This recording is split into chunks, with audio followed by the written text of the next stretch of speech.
how fast can you solve these simultaneous equations? And this time I'm not going to give you more than 5 seconds. Alright, so your time starts now.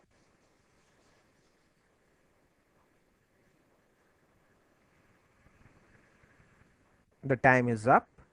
The correct answer is x equal to 0 and y equal to 8 by 7. There it is. X equal to 0, y equal to 8 by 7.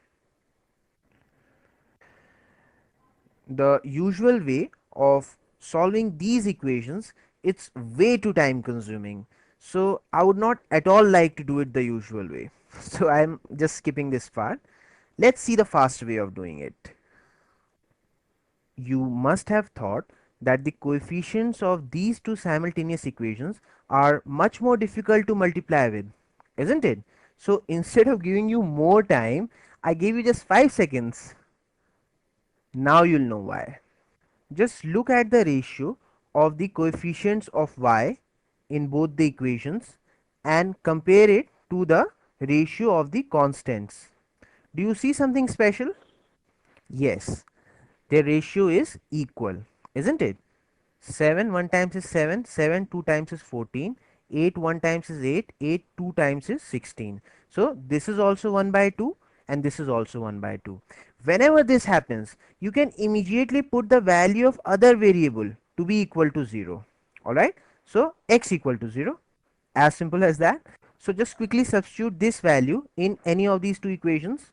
So x equal to 0, so 6 times 0 is 0, so this thing becomes 0. Now what is left? 7y equal to 8, so y would be equal to 8 over 7, isn't it?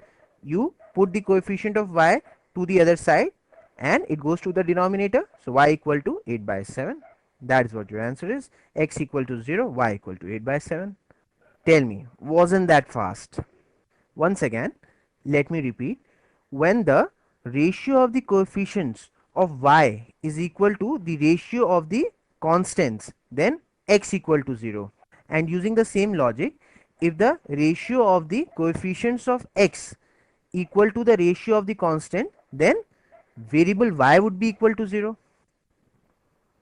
Now you try to solve these.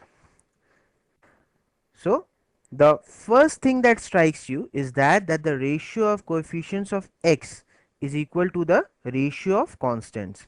So immediately put y equal to 0.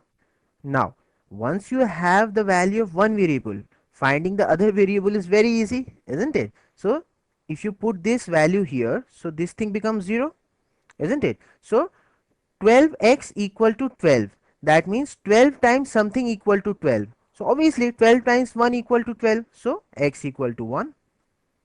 Now tell me, isn't that a good technique?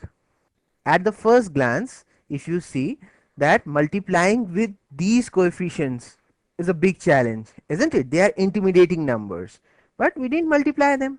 That is the beauty of this technique.